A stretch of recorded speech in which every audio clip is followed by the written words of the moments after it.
Viewers, এটা হচ্ছে টঙ্গীর তুরাগ নদী। এই যে সামনেই আপনার হচ্ছে ঢাকা আবদুল্লাপুর, ওই যে উত্তর আবদুল্লাপুর, এই সামনে এই পাশটা, বেশি না, অল্প একটু জায়গা। ওই সামনে গেলে একটা ব্রিজ আছে, ব্রিজ দিয়ে ওই ওই পাশে চলে গেলেই আপনার উত্তরা। তো এই ইজতেমা মাঠ হচ্ছে এই যে একটু সামনে ওই পাশে। এখানে একটু পরে পরে এরকম ফিলার দেওয়া আছে যাতে নদীটা দখল না হয়।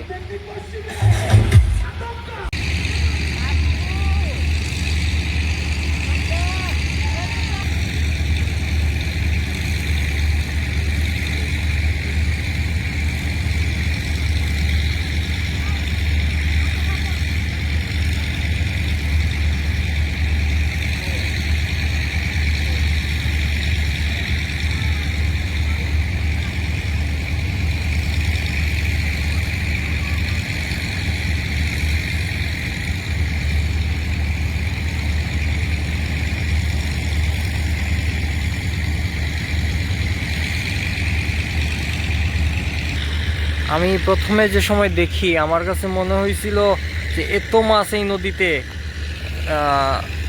কিন্তু মানুষ তো এই মাছ ধরে না ওই রকম। কিন্তু পরবর্তীতে যখন জানলাম যে এগুলা সবই শাকার মাছ, তখন আমার কাছে অবাকই লাগছে।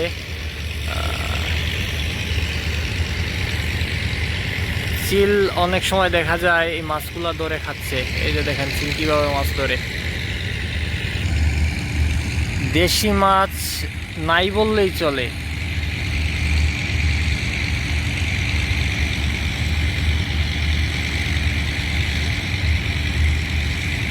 এটার জন্য কোনো পদক্ষেপ যদি এই মুহূর্তে না নেওয়া হয়, তাহলে আশপাশের যত এরিয়া অঞ্চল আছে, আমার মনে হয় বেশি দিন আর স্বাভাবিক বা আমাদের দেশীয় যে মাছ আছে এগুলা থাকবে কি না। এই শাকার মাছ ওই অঞ্চলেও যদি যায়, আশপাশের এলাকায় ছড়িয়ে পড়ে, তাহলে মনে হয় অবস্থা আরও খারাপ হয়ে যাবে।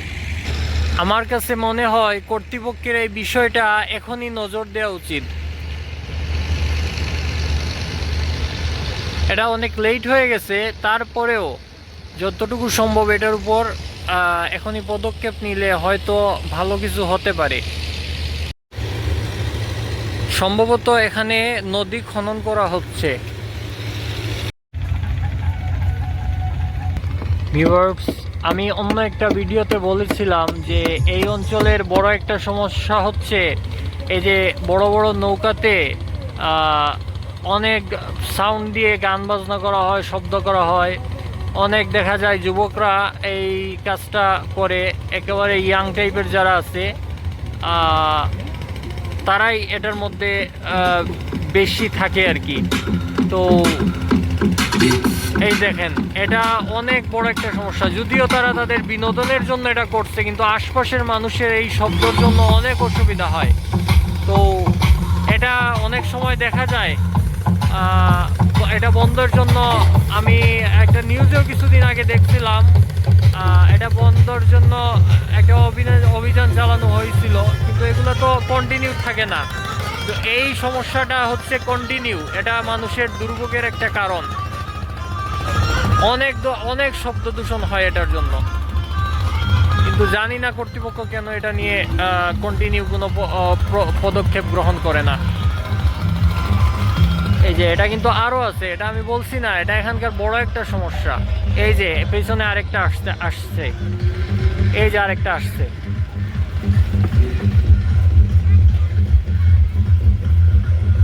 এখানকার স্থানীয় মানুষ যারা আশপাশে আছে, আশপাশে স্থানীয় বলতে যারাই আশপাশে বসবাস করে, তারা কিভাবে করে একমাত্র তারাই ভালো বলতে পারবে।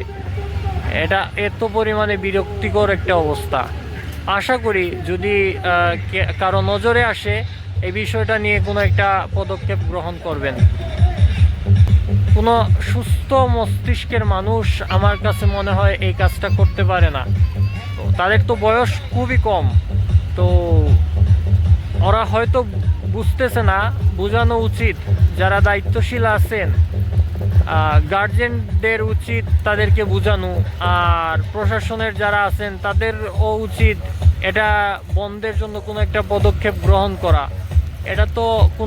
এটা অন্যের ক্ষতি করে তো বিনোদন হতে পারে না। আমি হয়তো ভালোভাবে বলতে পারছি না, বুঝাইতে পারতেছি না, কিন্তু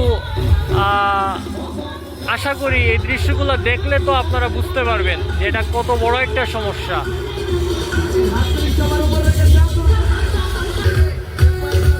ভিউয়ার্স দেখেন কত বড় ধরনের সমস্যা এটা।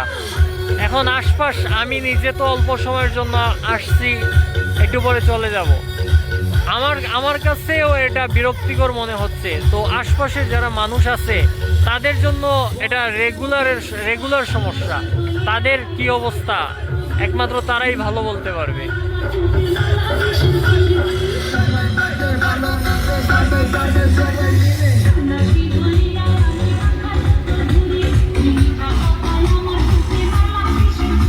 এ আপনি, এটা কি পাখি? কি পাখি দেখি,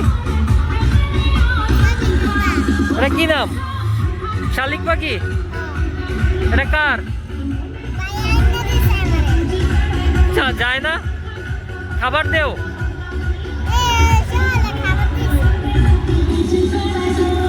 এটা তো অসুস্থ, এটা খাবার দেও। ভিউয়ার্স, তো দেখার জন্য ধন্যবাদ। আশা করি সাবস্ক্রাইব করে চ্যানেলটার সাথেই থাকবেন।